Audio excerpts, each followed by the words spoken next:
The Honorable Justices of the Supreme Court of the State of Iowa.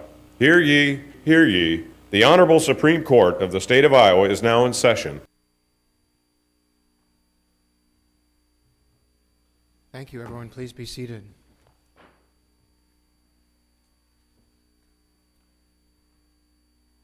Four cases will be submitted this afternoon.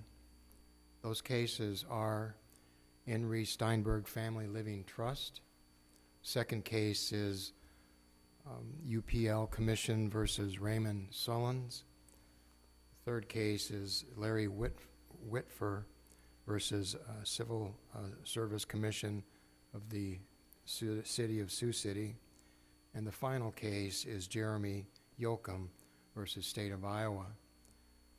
Now, the last three cases are now submitted to the court for resolution, and we'll hear the arguments in the Steinberg Family Trust case. Mr. Fern.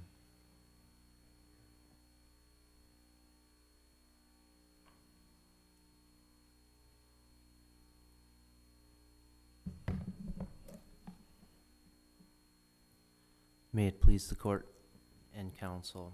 Your honors, is this sufficient volume? Thank you. You can stand up, it'll catch you. So. Okay, thank you, your honor.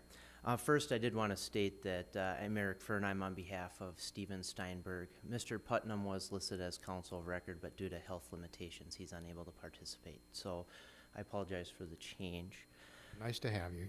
Thank you, your honor. If there are two things that I can leave here and have successfully done, first, that we can all be in agreement that what the district court ruled was not what was intended by Jack and Clarine Steinberg, and two, that Iowa does provide a remedy to rectify that.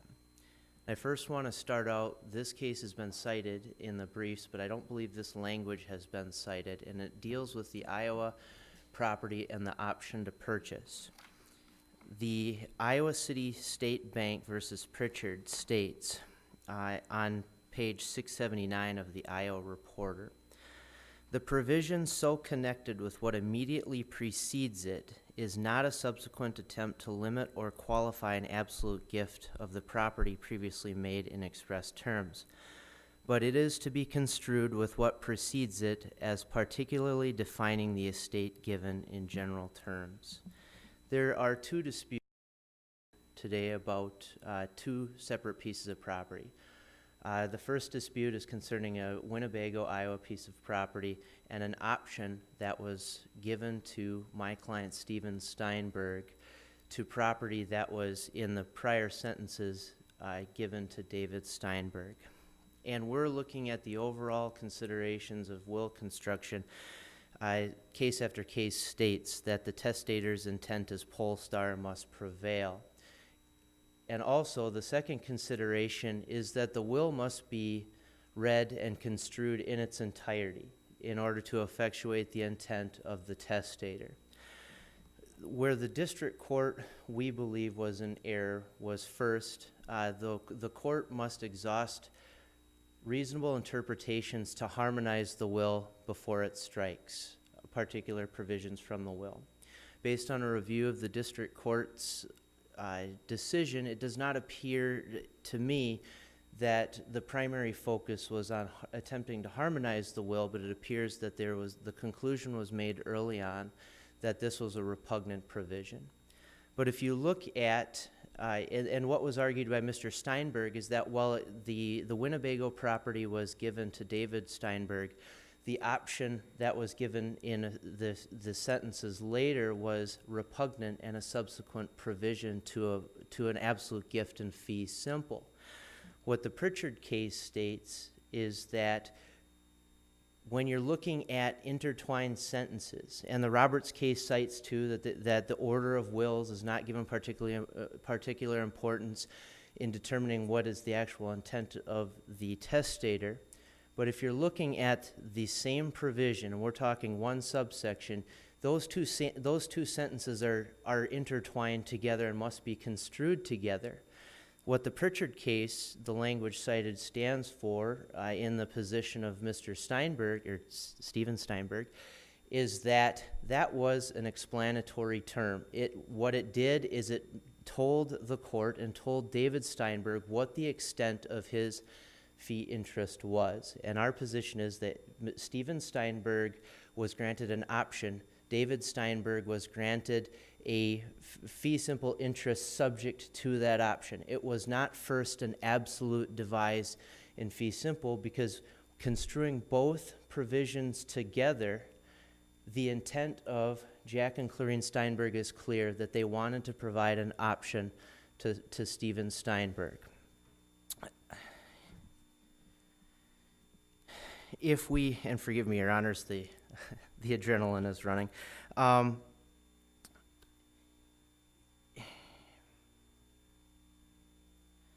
In sum, Stephen Steinberg believes that the district court conceded the point too soon, that the two provisions were in conflict. If you're looking at the Roberts to Inree Roberts, which was cited, and I have that here, Inree Estate of Roberts, the Iowa Supreme Court in 1969 stated, "Certainly the form of the will has no bearing on the intentions of the maker. And we have often held that the arrangement or order in which its clauses or paragraphs appear is not controlling and may be of little significance, since the will must be read and construed together." The question that I would pose is, are we looking at a different case had Jack and Clarine Steinberg, instead of starting with "to my son David," had started with "to my son Stephen, I give an option to purchase David Steinberg's interest"? I don't think, my opinion is, we don't have this case here today, because I believe the district court does not say, hey, there's not a subsequent repugnant provision. There's actually, that's the earlier provision which David is now seeking. But if the Iowa Supreme Court has stated, when determining the intent, the particular form and placement of sentences and statements and provisions is not ultimately determinative, and that the court needs to look and construe all of the documents together, the intent here is clear from Jack and Clarine Steinberg that they wanted to provide an option, and they were providing David Steinberg that property subject to the option, and not an absolute devise in fee simple. So there are not two repugnant provisions. They can be harmonized together. If you get over that hurdle, how do you get around the district court's finding that the provision is still ambiguous when you have the two terms of either purchase or rent? Yes, Your Honor. And the position that we've taken, and I don't think I can state it in any real fancy way or anything like that, but that the words state there's just an option or a right to purchase, and whether there's any wisdom in an option to purchase for $1,500 or an option to rent for $1,500, our position is that it doesn't really matter. The Jack and Clarine said you get an option to purchase you have an option to rent or buy for $1,500, and you can exercise that option. We believe that the language is straightforward. Seems to me you could read it another way, though, and I think it can be read, Stephen C. Steinberg shall be given the first right to purchase, and stop there, which is a first right of refusal, once it's sold to a third party, if they want to sell it to a third party, or rent the interest for $1,500 per acre. I mean, I think it can be read that way, and it says, and can exercise this right at any time. That only modifies the rental part of the thing. So I think it is ambiguous that you could read it two or three different ways. Sure. And I guess the appropriate remedy in that case would be to remand it to the district court, assuming that the court agrees that the provision is not stricken in the option is not stricken in its entirety. But if you read it the way I read it, it's absurd to say you could purchase it for the same price you could rent it. I mean, that would be ridiculous, especially knowing the value of the property. Sure. And I guess truthfully, in estate planning, there is no requirement that the conditions people place on selling their property have to be fair market value. I would agree, $1,500 for both rent and purchase would not make a lot of sense. But what Mr. Steinberg, Steven Steinberg, he was very actively involved with the family. He operated as the trustee. He was there. Can I go back one more Sure. time? And by putting the word first right to purchase instead of right to purchase, it seems to me the first right is again evidencing to me maybe an intent for first right of purchase. Once David puts it out, he has the first right to purchase it for the same price, being inartfully drawn, because it doesn't make sense, first right to purchase at any time. I mean, when you start trying to put both clauses as one clause, they seem to be contradictory. And tell me if I'm wrong. Well, I guess it certainly could be, but the key language in there is at any time. If it was the intent of Jack and Corrine to limit that to only when David put the property up for sale, I think the language would have said that, but they said at any time. But what does that any time modify? Does it modify the rental part? Does it modify the purchase part? Or does it modify both? My review is that it would apply to both. Seem like it's talking about just one right. It says this right at any time. So that might suggest that there is a right that includes purchasing and renting. And with getting towards the intent, is the drafters may have considered the right to purchase / rent as one right, that they weren't considering them two rights, that it was just one right. They could either elect to purchase it or There rent. are strange deals out there. I remember when McDonald's, it used to be you could, for $1, you could get a Coke this size or a Coke this size or a Coke that size, and they were all $1, right? Sure. What our position is, the testators, because Stephen was family, was providing an incentive for him to buy it, is what we believe would be the logic behind it. Like, you can rent it for $1,500 an acre, or you can buy it for $1,500. But your argument about Stephen being so involved, doesn't that kind of cut against you when we get to the second issue? Because here it is, there's Stephen, he's very involved, he's co-trustee. The other Iowa property is sold, and there's this property acquired in Minnesota in a 1031 exchange transaction, and yet nothing is done to amend or modify this, the documents, and there's no reference at all to the Minnesota property. So why isn't that an redemption? Your Honor, I have a few different lines of thinking, but the one that I want to bring up now is that the policies and principles behind the modified intent approach, I think, can apply to the similar context here, and I'm just trying to find in Inri Anton the case, the specific language which I'm talking about. In the court talks about the Bierstadt rationale. The rationale of our cases is that redemption occurs where a testator had knowledge of a transaction involving a specific device, realizes the effect of the transaction on his or her estate plan, and has an opportunity to revise the will. And it states if those are not present, there's no redemption. If the trust was taking the position that this was not going to have an effect on their trust, which it appears that was the position of the trust as stated in the affidavit, then one of those elements is missing, and that's where a like-kind exchange often, where a similar, I'm not saying it's apples to apples, it's certainly not, but a similar rationale can follow that in this situation, the trust and Chlorine did not realize that this was going to have an effect on their estate, and that's where the like-kind exchange can fit and meet the same goals of the modified intent theory. The next one, what was argued before the district court, is the identity theory has come under a considerable amount of attack by a number of courts and model guidelines, model rules. And this state adopted the identity rule in the early 20th century and then began carving out exceptions to that rule in the 1960s.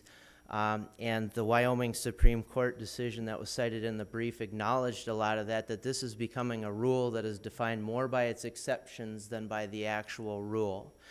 Our position is that Iowa is ripe to do away with it, but we understand that that is a drastic step. The state does not have to, this court does not have to abrogate the rule in its entirety, because we believe that the logic follows for a like-kind exchange, and in particular, the factors that were set forth in the Newell case, which I can set for you now. Can I interrupt you for a second? Yes. It seems to me that the change came because of the Uniform Probate Code changes. And if you're gonna change the Uniform Probate Code, isn't it up to the legislature to put that in our code and not for us to do it? I mean, they review the probate code every year, and they've been some substantial revisions of it. So why would we usurp their power and do a court-made rule when they've lived with this and they had a chance to adopt it? I think the difference is there have been 17 states that have adopted the probate code, but Iowa has selectively adopted certain codes, but they have not, to the best of my knowledge, codified any ademption rule. So this is still an area of common law, which your court makes the ultimate determination whether the state will follow the common law. The Uniform Probate Code is the same as the restatement provision, I think. Very similar. The problem is, if you read comment D to the restatement, they say that, you know, if you adopt this, you're sort of usurping what the legislature did. My time ran out. Would you like me to answer? Yeah, you may Yes. answer the question, then sum up. Okay, thank you. The statement also, the official comments also state that the theory of ademption operates more often to frustrate the testator's intent. To go back to whether the Iowa legislature should take this step, I still believe that it is an issue of common law, and Iowa is still following common law and not an analogous Iowa code provision, which would mean the Iowa Supreme Court is the appropriate forum. Thank you, Your Honors. Thank you as well, Mr. Fern. Ms. Helton.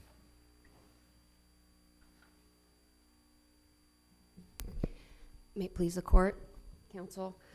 I would like to I represent the appellee in this case, but I would like to just dive right in and pick up on where Justice Wiggins just left off on the question of whether the legislature of this court might be the better venue to look at this question. And I would submit that it is better suited to the legislature for the simple reason that clients and lawyers have relied on this rule in forming their estate plans, in alienating property, and in choosing to amend their documents or not amend their documents. And a questionable retroactive application of a new intent theory would threaten to upend a number of estate plans in those cases where the testator may still be alive but incapacitated and not able to make appropriate adjustments. It's What about the argument of not just adopting it or changing it, making any type of change like that, but coming up with a common law exception for in-kind exchanges like this? Well, I disagree with Mr. Fern's statement that the exception would be a more modest. I think it would be a much bigger departure, because the decision to enter into a 1031 exchange does not have any necessary nexus to the distributive intent.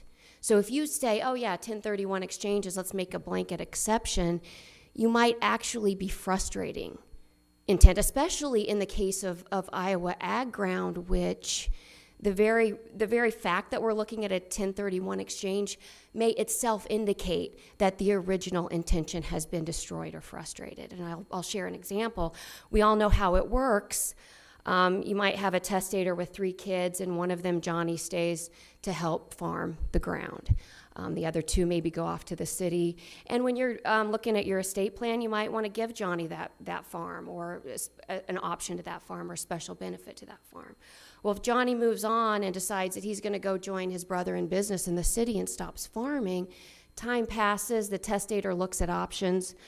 When they would go to sell that property, especially if it's appreciated, as ag ground does, if it stays in the family, you're going to look at a 1031 exchange. But you might exchange it for, a vacation home in Florida or ag ground in a separate state because you get a better rate of rent. The reason you enter that 1031 exchange is for the tax benefits, but that reflects nothing about the distributive intent.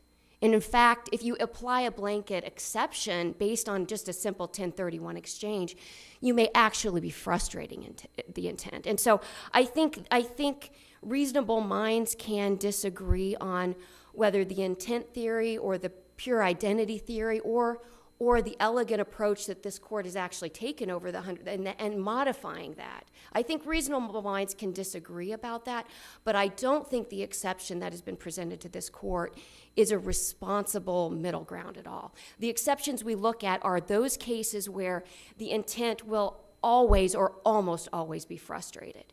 Like the Wolf case where the car that was bequested was destroyed with the death of the testator. That obviously reflects nothing about the testator's intent because they didn't have an opportunity, to change it. And when you get down to brass tacks with this question, the real question that has to be answered, I believe, is where are you going to place the burden of assessing and communicating the testator's intent? The identity theory places it squarely on the testator. I think that there's really good reason for that because the testator is the individual most capable and most qualified to communicate their intent. I think it's eminently reasonable to require that they reduce their intentions to their documents. The intent theory also looks at intent, but it doesn't, it's more messy. And I also take issue with the assertion that the identity theory is the outdated theory up for discussion. The intent theory dates back to the Roman times. The Newberry case has a nice summary of the history of this. It's an ancient doctrine that has been tried and has been found wanting over the centuries. And the identity theory was in direct response to that. The problem with the intent theory is that it places the burden on courts to sort out in the he said, she said aftermath to sort out what the testator's intention was. So in sum, I do think exceptions are appropriate because I do believe that the intent of the testator is the driving question. But I do not believe that Iowa demands a change in the common law, and I do think that this question would be more responsibly handled by the legislature, even if we're going to change it, because the legislature could say, okay, so from January 1st, 2018 moving forward, this is going to be the law. As a practitioner, I could tell my clients that's changing now. If you're selling property after January 1st of 2018, we can make appropriate adjustments. What's your take on what that rent or purchase clause means? Pardon me? Your take on what that rent or purchase clause means? Rent or purchase? Well, I think that question is dispositive. The repugnancy rule governs that. I think that disposes of the question entirely. If Mr. Fern referenced the Roberts case, and the Roberts case itself distinguished the case that it was ruling from the facts before the court. And we've cited this in our brief, but I think it's worth quoting here. This is not the case of a bequest of Blackacre to A and an attempt by a subsequent provision to grant an option to buy Blackacre to B. In such a case, it must be conceded the second gift would be inconsistent and void.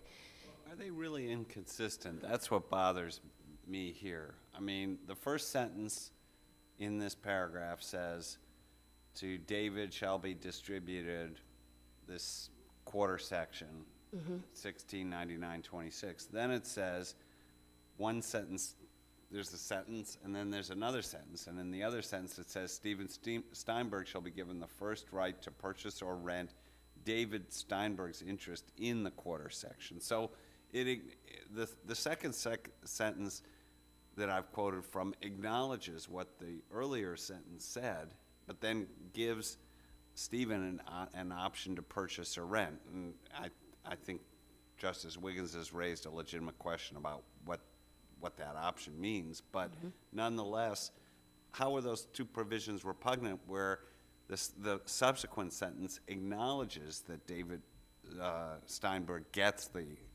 quarter section initially? Well, I think that's the case with all of the repugnancy cases. I think, and the trial court, Judge Ralph pointed out that the second sentence, importantly, is a separate bequest to Stephen. So it's not, the sentence 1 and sentence 3 aren't really intertwined when you look at the structure of that paragraph. You have a specific bequest to brother A, a specific bequest to brother B, and then an attempt to modify that first request.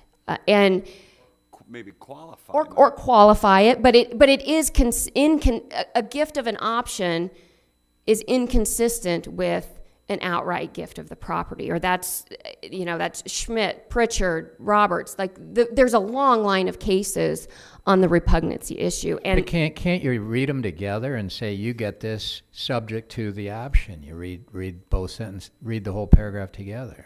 well, that's certainly the argument that's being made, but that's not, in my read of the case law, that's not what. But you the can cases make say. them consistent by saying David did get the fee, and it's subject to the first right of refusal when he wants to sell it to Stephen, or while David keeps the fee, Stephen could rent it for $1,500. And that seems totally consistent with the intent of the whole paragraph. Yes, I actually don't completely disagree with that. That's not an argument that the appellant made, the right of first refusal argument. They were, they've been consistent in their position that the option grants a right to either rent or purchase for $1,500. Yeah, but we have to figure the intent of they've raised what this means. And I think you can keep the whole thing without kicking anything out if you construe it that way. Is there agree. anything wrong with construing it that way based upon the language? Well, then you really have to look then at the question of ambiguity, and options under the law are strictly construed. If they're ambiguous, and the trial court Let me found. ask you this, what's that, the trial court said it was ambiguous. I don't quite see the ambiguity here. It said you have the right to either purchase or rent it for $1,500 an acre. And so certainly you've got, it seems odd or absurd that you could buy now a $9,500 an acre farm for $1,500, but by the same token, I'm assuming that farmland in Winnebago County isn't renting for $1,500 an acre either, is it? No, that's right. So what, you can probably tell me, what's farmland going for in Winnebago County? It's significantly less than the $1,500. It's That's been a long time since I dealt with this, but $150 to $200 no, an I think acre? it's north of that, Your Honor, but it's less than 5, I would believe. Yeah. So really, the absurdity is on both sides of it. So it's not out Agreed. of line that you can read it. You could read both of them into it if you want to. Indeed, I don't think the absurdity comes in from the number that's attached.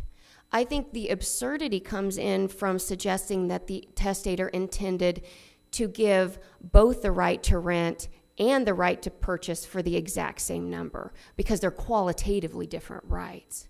But, that happens all the time. I mean, doing estate planning work, people get special deals all the time, interfamily transfers of this or options like this, and I'm considering this to be an option, or those type of special deals for just the example that you gave earlier, when Yes. somebody who's there farming that property, you're going to give them a special deal. It's not going to be a fair market value, either for the rental or for anything else.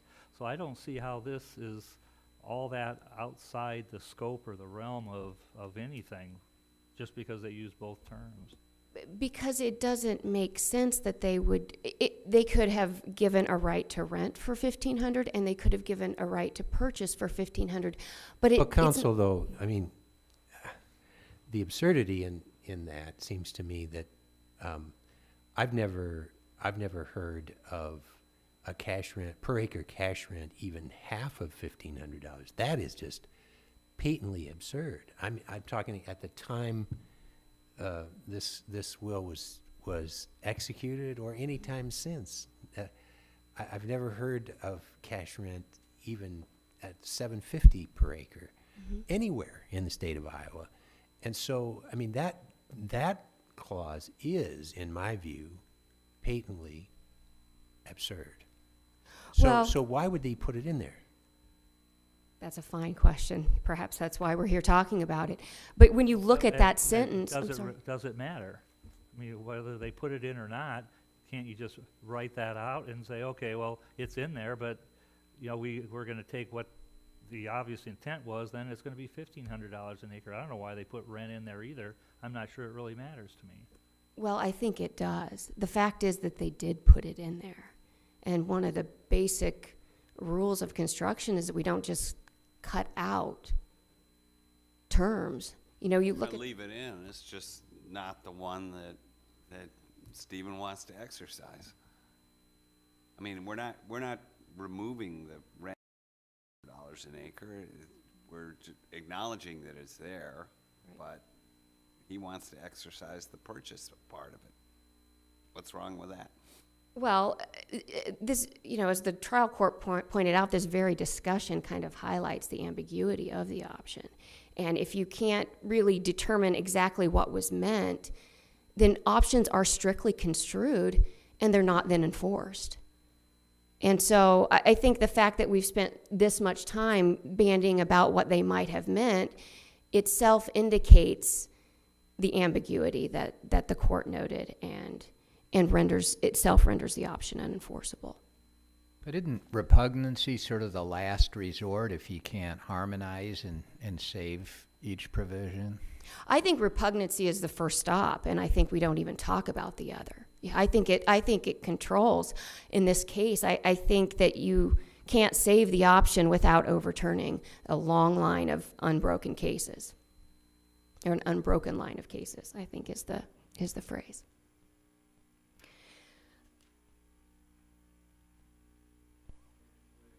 If instead of sentence 1 and sentence 3, if this was just if 1 and 3 were combined with a semicolon in between them in one sentence, would it be a different case? The way you would do it, if it would be subject to the option in sentence 3 or I gift to David the Iowa property. You would include it, you would precede it with the limitation. That's how it's properly drafted if you want to incorporate or intertwine, to use counsel's words, the option.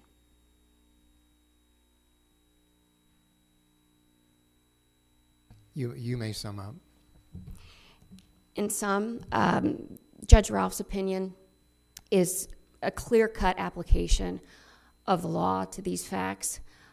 In both the case of the Iowa property and the Minnesota property, I do want to make one final point that we maybe didn't touch upon, that even under the intent theory, with respect to the Minnesota property, my client is entitled to summary judgment because there is not a shred of evidence of Clarine's intent. There's evidence that she intended to exchange, but there's no evidence that she intended to preserve that distribution intent. And the burden, even under the intent theory, under the restatement, under the UPC, that burden is appellants to meet, and they failed that burden. So the only path that appellant has here is the blanket 1031 exception that they have proposed, and for the reasons that we have discussed, I submit that it would be terribly ill-advised. Thank you. Ms. Helton, thank you as well. Mr. Fern, you may present your rebuttal.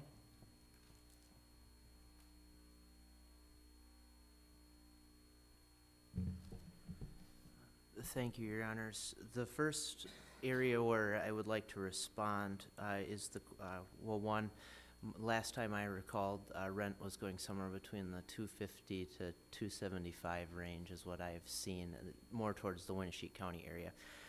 So probably approaching $300 is what would be fair market value for rent. But the overriding question that if we're looking at the function of the courts in construing wills, when they start out with the intention of of the declarant being Polestar, it doesn't follow that Iowa would then resort to a rule that doesn't care or investigate into what the actual intent of the declarant was. The strict adherence to the identity rule, to me, appears to be directly contradictory to that Polestar intent. So I think the identity rule is ill-advised. But if we're looking at, if the court is more interested in looking at creating an exception rather than making the big decision of disposing with the rule, why is a like-kind exchange an appropriate manner to go? And if you look at the factors in Newberry there was a real estate that was sold on contract. The intent of a like-kind exchange is to avoid taxes. It's not to substitute one property for another property, and many times like-kinds exchanges, they're not even the same property. Like your opponent said, they could be vacation homes, they could be real estate development land. I mean, so that, you know, if you're looking at intent, I don't think tell me why like-kind shows the intent to keep the same asset. Well, in this particular case, Stephen Steinberg's affidavit stated that was the intent of the trust, was to effectively replace it. That was the purpose of the like-kind exchange. But still, the underlying premise of a like-kind exchange is that you are converting one asset to replace it with another similar asset.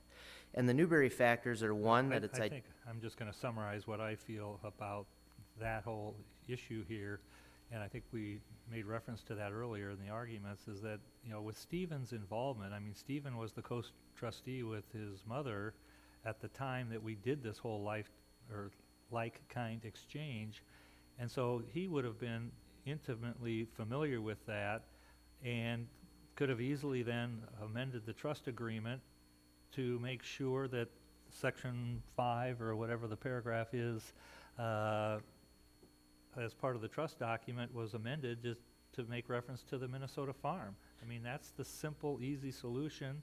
You know, from all we know, mom's still competent, everybody's still competent, and it's a quick fix.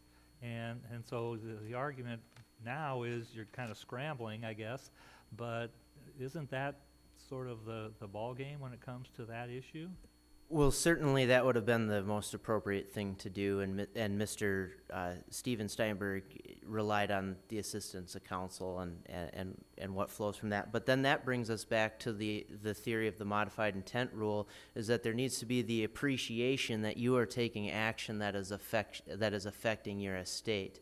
If you have taken action that you do not believe was affecting the particular standing of that property in the estate, in the Anton case, when it's going through the underlying theory behind the modified intent rule, is that there needs to be that appreciation that you are changing your estate and what is intended from your estate. And if that appreciation does not exist, then there is no redemption. Well, I would think that Stephen would have some pretty acute appreciation of what was happening here. If it's his farm that's being traded in kind, don't you think that he or his mother, or collectively together with their attorney, they would have had some motivation to make that change?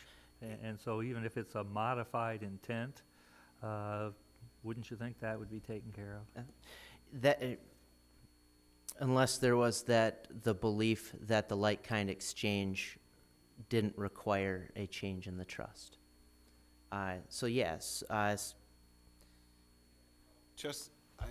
Getting back to Justice Wiggins' question, 2013, okay, just a few years ago, the legislature stepped in and they basically adopted Uniform Probate Code 2604 in Iowa. And you're now saying, well, we should adopt 2606, even though the legislature elected not to do that in 2013. Really, isn't this a legislative issue?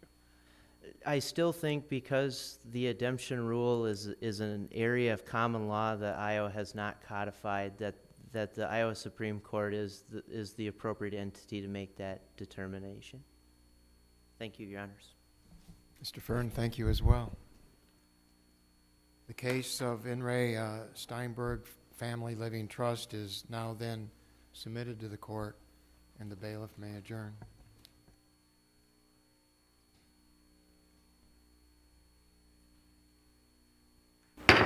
Hear ye, hear ye.